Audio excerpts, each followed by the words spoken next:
And it's time again to preview the Buckeyes' upcoming matchup, and we bring in Ohio State Hall of Fame running back Jeff Logan. And Jeff, once again, we look back before we look forward, and last week's game darn near went exactly how you said it would. Yeah, that little garbage score at the end of the game against our second-team defense was a little frustrating. I think the guys really wanted to shut them out as far as touchdowns are concerned, but a business-like 34-10 win, and Ohio State is really clicking on all cylinders. You know what? I just don't see a lull coming, but as we turn ahead toward the UCLA game tomorrow, I don't see any way UCLA stays within 5 touchdowns unless Ohio State starts looking ahead. I agree with you 100%. I think any challenge we have this week or next against Rutgers would be by our own demise, by turning the ball over, making silly mistakes that we just haven't been making throughout the season. So this UCLA football team is ranked 114th in the nation out of 135 teams that are playing college football in scoring offense. They're 111th in scoring defense. So my attitude is that Ohio State ought to be able to go out there and take control of this game early. And there's a measuring stick out there for this game because Indiana, which is kind of the focus beyond the Michigan game for Ohio State, you got to look at that game that they had against Indiana, and UCLA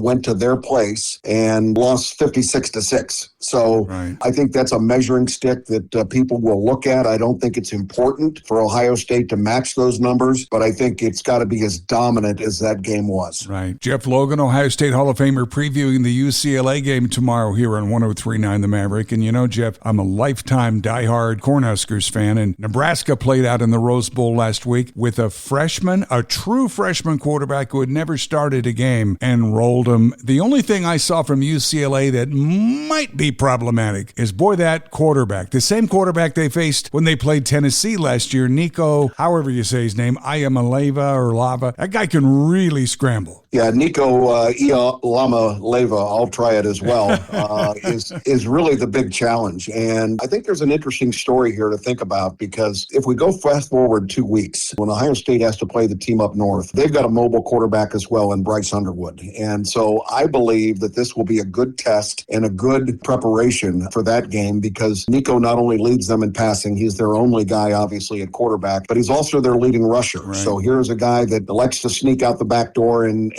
take off and run with the football. We proved in the Washington game, Woody, that we could do a really good job against that dual threat quarterback. We're going to be tested again, but just like it was when he was the quarterback at Tennessee a year ago, I think he's going to find some rough sledding here in Columbus on Saturday night. I agree. Okay, Jeff, what's the prediction, the actual score prediction for tomorrow? Yeah, I think it's 42 for the Buckeyes, and I got 7 for UCLA, 42-7. Buckeyes are anywhere from a 30 to 32 point favorite in this game, and I think they will cover. I think they not only cover, I look for a bigger blowout than you. I'm going to say Buckeyes 59, UCLA 6. They do get a couple of field goals. Like your style, my friend, and I hope you're spot on. But again, Ohio State just needs to take care of business, and hopefully all those people that have been whining about night games, they'll be satisfied with this 7:30 kick at Ohio Stadium on Saturday night. Always a pleasure, Jeff. Thanks so much, and go Bucks! Go Bucks!